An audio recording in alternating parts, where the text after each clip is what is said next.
अस्सलाम वालेकुम मुअज़्ज़ज़ नाज़रीन। आज मैं आपको बताऊंगा कि चने की काश्त पंजाब में अ, कैसे होती है और उसको जो है वो कब काश्त करना चाहिए, इसकी मुकम्मल प्रोडक्शन टेक्नोलॉजी क्या है। सबसे पहले तो मोहतरम नाज़रीन हम बात करेंगे कि जो इसका बेहतरीन वक्त काश्त है चना का, ग्राम का। तो वो जो है जब टेम्परेचर जो है हमारा 20 से 25 डिग्री सेंटीग्रेड हो जाता है तो इसकी जर्मिनेशन के लिए अच्छा टाइम होता है। अगर इसको वक्त से पहले लगाया जाए, एक तो जर्मिनेशन जो है वो मुतासर होती है और फिर पौधा जो है उसकी जो कद है वो ज़्यादा हो जाता है, तो उसके बाद फिर फ्लावरिंग जो है वो कम होती है।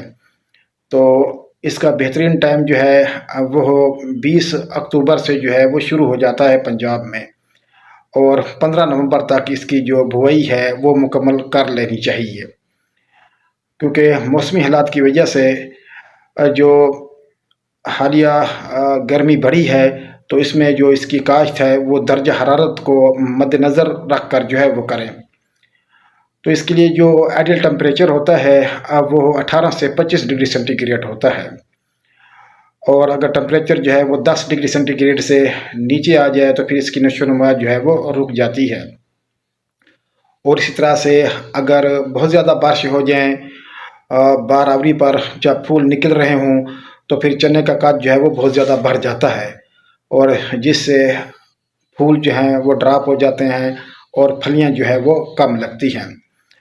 तो इसके अलावा जो ज़मीन की तैयारी है, आपने अच्छी तरह जो मट्टी पलटने वाला हल है वो चलाना होता है, और उसके बाद उसको अच्छी तरह तैयार करके फिर सुहागा देना होता है। तो बरानी एरियाज़ में जिनमें जो है लैया, बकर, खुशाब, मियाँ वाली वगैरह जो है शामिल हैं, तो इनमें ज़्यादातर जो है वो बरानी जो है वो काश्त होती है।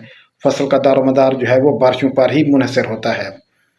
तो जब बारिशें हो जाती हैं तो उसके बाद ज़मीन को अच्छी तरह तैयार करके जो है वो अपना सुहागा दिया जाता है, और जब वतर आ जाता है तो उसके बाद फिर जो है वो बुआई जो है वो की जाती है।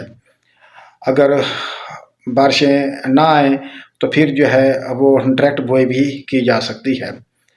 तो इसके लिए सबसे पहले जो शरह बीज है, वो जो मोटी किस्म है उनके लिए जो है वो 30 से 35 किलोग्राम फ़ी एकड़ काफ़ी हो जाता है, और जो बारीक किस्म है तो वो 25 से 30 किलोग्राम बीज अच्छे उगाव वाला वो काफ़ी हो जाता है। तो पौधों को बीमारियों से बचाने के लिए जो है सीड ट्रीटमेंट वो लाजमी करना है, जिसमें टेबुकोनाजोल प्लस अमीडाक्लोप्राइड ये आपने 2 से 2.5 ग्राम फ़ी किलोग्राम बीज को जो है वो लगाना होता है। अगर ये दस्तयाब ना हो तो फिर आप थायोफिनेट मिथाइल जो है 2 से 2.5 ग्राम फ़ी किलोग्राम बीज को जो है वो लगा सकते हैं। इसके अलावा बहुत सारे और भी फंजीसाइड और जो है वो इंसेक्टिसाइड का मिक्सचर मार्केट में मिल जाता है, तो वो आप भी लगा सकते हैं जो आपको इसलिए दस्तयाब हों। तो सीड ट्रीटमेंट जो है वो लाजमी करें। और इसी तरह से जो तरीक़ा काश्त है, इसको ज़्यादातर जो है वो ड्रिल जो है वो काश्त किया जाता है। और इसी तरह से जो खादों का इस्तेमाल है वो हम बुवाई के वक्त ही मुकम्मल कर लेना चाहिए। ख़ास तौर पे जो आपाश इलाके हैं उनमें तकरीबन जो है वो 1 से 1.5 बोरी जो है वो खाद जो है वो काफ़ी हो जाती है डीएपी की। अगर डीएपी देना मकसूद ना हो तो फिर आप नाइट्रोफास वो भी दे सकते हैं। और जो भरानीस एरिया हैं तो उनमें 1 बोरी डीएपी जो है वो सफिशिएंट हो जाती है बुवाई के वक्त। और इसी तरह से जो दूसरे इसके अवामिल हैं कि आप अगर पैदावार बढ़ाना चाहते हैं, जब पौधा जो है वो फ्लावरिंग पे हो तो उस वक्त आप बोरान का स्प्रे भी कर सकते हैं। और उसके बाद जब फलियां बनना शुरू हो जाएं और फलियों के अंदर दाना बनना शुरू हो जाए तो फिर आप पोटाशियम नाइट्रेट के 2 से 3 स्प्रे करके जो है वो पैदावार में जो है वो यकीनी इजाफा जो है वो कर सकते हैं।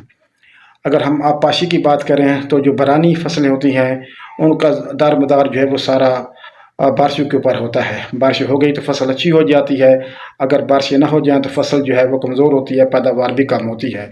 और जो आपाश एरिया हैं तो उनमें इसको 2 से 3 आपाशियाँ जो है लगती हैं। एक तकरीबन जो है वो फूलों के ऊपर या फूलों से थोड़ा पहले भी जो है वो आपाशी लग सकती है अगर मौसम जो है वो ड्राई रहे। तो दूसरी जो है जब फली जो है वो बनना शुरू हो जाए, और तीसरी जब फली के अंदर दाना बनना शुरू हो जाए, तो इसको नहायत ही हल्की आपाशी जो है वो देनी होती है।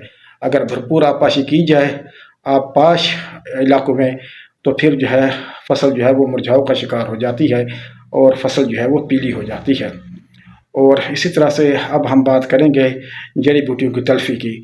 तो इसके लिए प्री इमरजेंस जो जड़ी बूटी मार ज़हर हैं, जो रेतले रकबे हैं, उनके लिए जो है वो आधा लीटर 500 और जो है वो मिलीलीटर आप पेंडिमेथालिन स्प्रे जो है वो कर सकते हैं बिजाई के फ़ौरन बाद।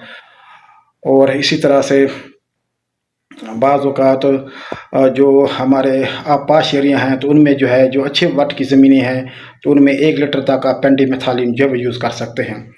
और इस तरह से अगर जड़ी बूटियाँ उग गई हैं चौड़े पत्तों वाली, तो उनमें फ्लोमेट्सुलाम ये 5 से 7 ग्राम जो है वो आप स्प्रे कर सकते हैं निहायत ही एहतियात के साथ। तो उसमें उगी हुई जड़ी बूटियाँ जो है वो तल्फ़ हो जाती हैं। और इसी तरह से अगर नुकीले पत्तों वाली जो है वो जड़ी बूटियाँ निकल आएँ, तो फिर कुज़ेलोफ़ॉप 15% वाली वो आप तकरीबन जो है 250 मिलीलीटर 120 लीटर पानी में मिलाकर जो है वो स्प्रे कर सकते हैं। तो बाज़ औक़ात जो है क्योंकि एक ये है कि बहुत बड़े एरिया पे लगती है, तो फिर जो है वो गोडी की जा सकती है। गोडी के ज़रिए जो है आप इन जड़ी बूटियों को जो है वो तल्फ़ कर सकते हैं। और इसी तरह से जो इसकी इक़साम में देसी इक़साम में जो है वो बिटल 2022 है, टीजी स्ट्राइकर है, थल 2020 है और बिटल 2016 है। और इसके अलावा जो काबली चना है उसमें जो है वो नूर 2022 है, नूर 2019, नूर 2016 और टिमन 2013 भी हैं। इसी तरह से नयाब की कुछ वैराइटीज़ हैं और कुछ बखर एरड जोन की भी वैराइटी जो है वो शामिल है। और इसी तरह से ये वैराइटी लगाकर आप अच्छी पैदावार जो है वो हासिल कर सकते हैं। और पैदावार जो है ये डिपेंड करती है आपके फर्टिलाइज़र प्लान के ऊपर, क्लाइमेट के ऊपर, और अगर मौसमी हालात साज़गार रहें, बारिशें ज़रूरत के मुताबिक आ जाएँ और ग्रोथ स्टेजेस के ऊपर आ जाएँ, ख़ास तौर पे जब हल्की आप जो है वो बारिश आ जाए, जब इसकी फ्लावरिंग हो रही होती है, तो फिर जो है अच्छी पैदावार हो जाती है।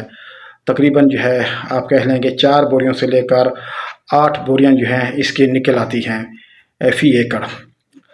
अगर बरानी एरिया में बारिशें ना हों, तो फिर बाज़ औक़ात 2 से 3 बोरियाँ जो हैं वो निकल आती हैं अगर बारिशें टाइम पे ना हों, मॉइस्चर की कमी हो जाए या बारिशें बहुत ज़्यादा हो जाए। तो ये था इसके बारे में, चने की काश्त के बारे में। तो मुझे जो है वो आप इजाज़त दें। बहुत शुक्रिया। वस्सलाम। पाकिस्तान ज़िंदाबाद।